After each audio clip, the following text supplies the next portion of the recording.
kali ini kita mau ngebahas, rumus LED.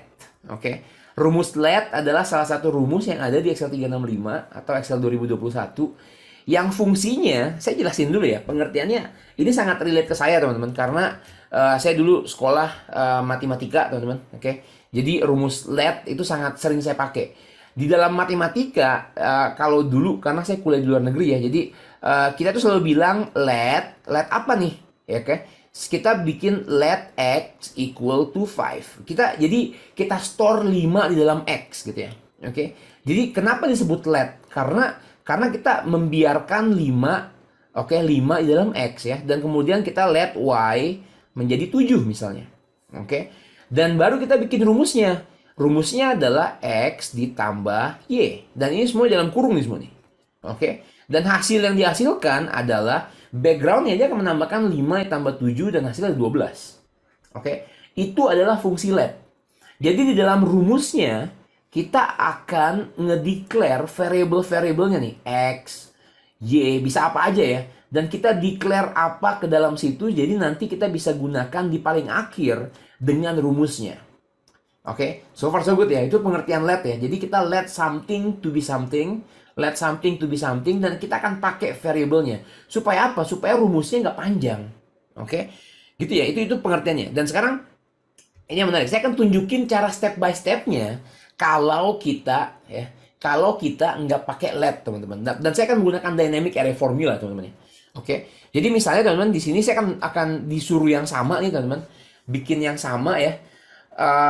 Bikin yang sama, tapi saya akan tunjukin step by step sampai nanti kita bikin satu rumus doang. Jadi di sini saya akan perlu menggunakan rumus unique teman-teman. Rumus unique. Array-nya mana nih yang mau diambil unique-nya? Ini ya, di produk B sini ya. Kita enter.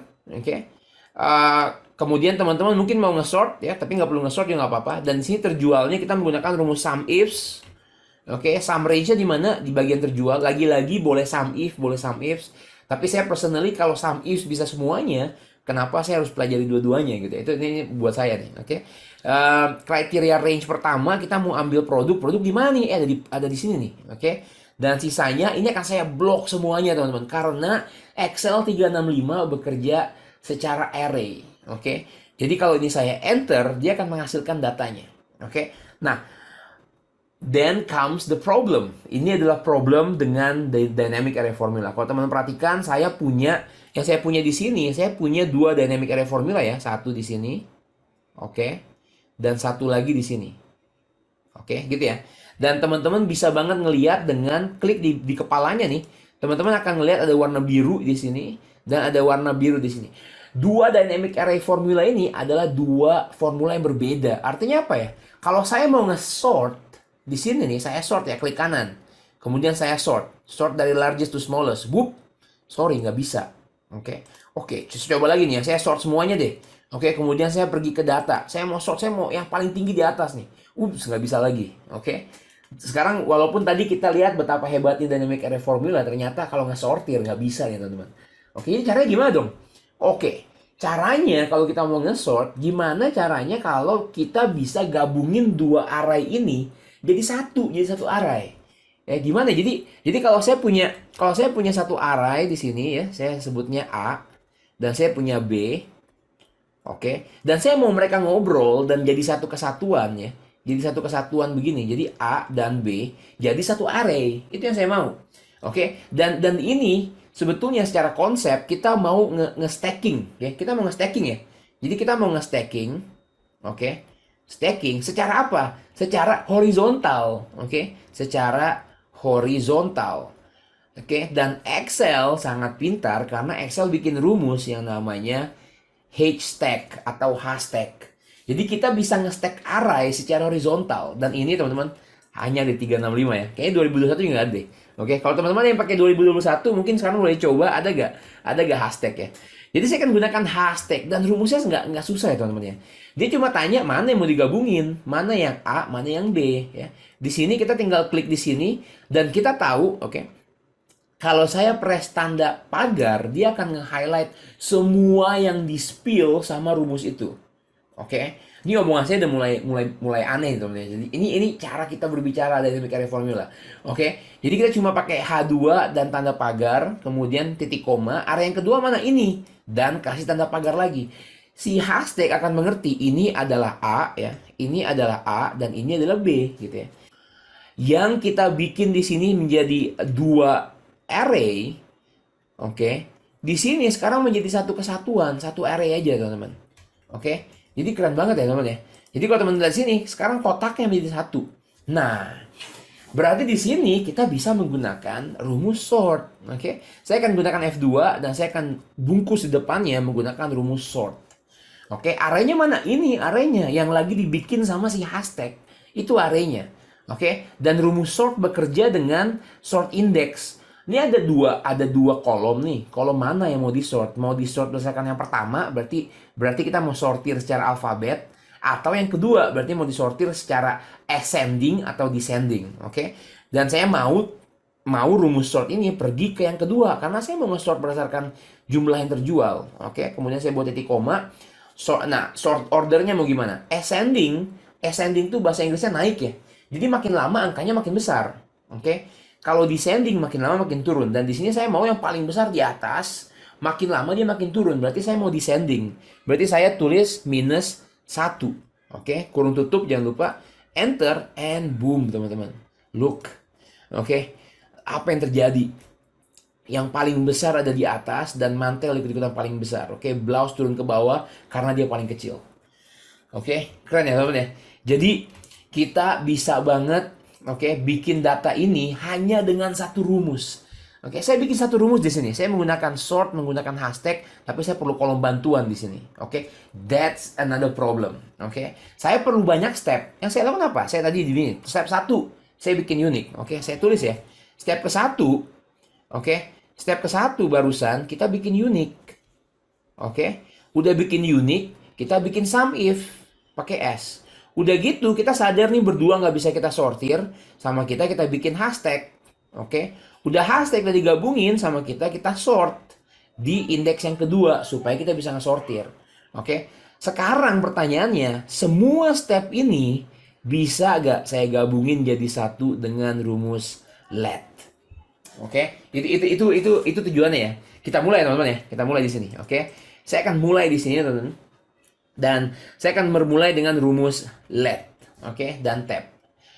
Rumus let biasanya, kebanyakan orang akan bikin di formula bar teman-teman. Karena rumusnya kan sangat panjang dan kita perlu bikinnya baris per baris deh. Biar enak dilihat gitu ya.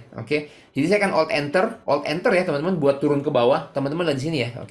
Nah, kita mau bikin satu-satu dan kita store di sebuah variable.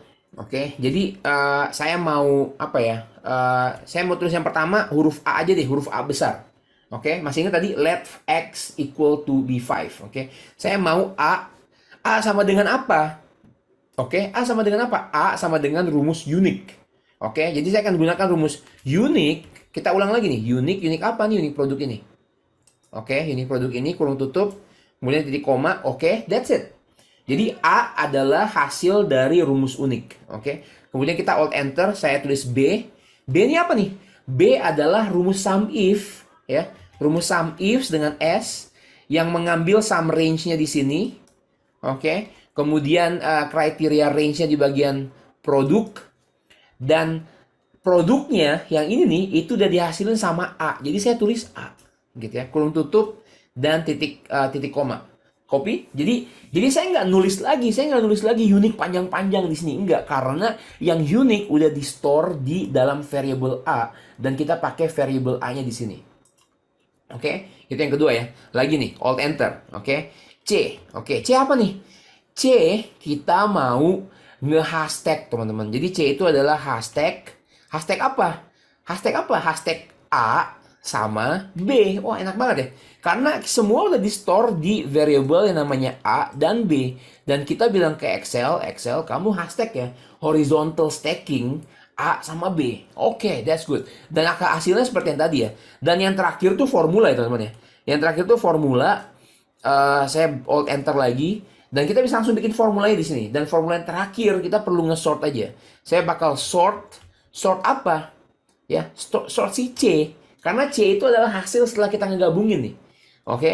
Kemudian titik koma, di C ada dua kolom. Ya, kolom keberapa? Kolom kedua. Kemudian kita mau descending, -1. Tutup shortnya, tutup letnya. Oke. Panjang ya soalnya. Panjang ya, tapi hopefully teman-teman ngerti flow-nya. Oke, karena yang paling penting itu adalah flow-nya. Dari kerjain step by step, kita bikin satu. Oke. Saya akan enter, semoga berhasil. Oke, enter. Oke, and boom. Oke.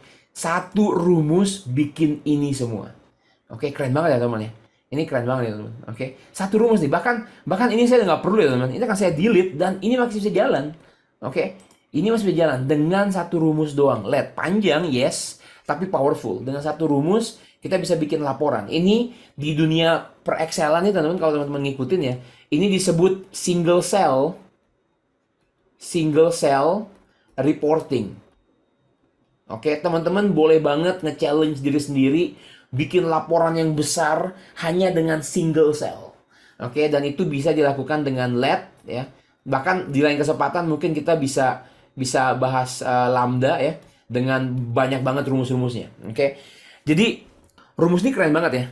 Oke. Gitu ya teman-teman ya. Oke, dicobain ya teman-teman yang punya Excel 365, saya saran cobain. Oke.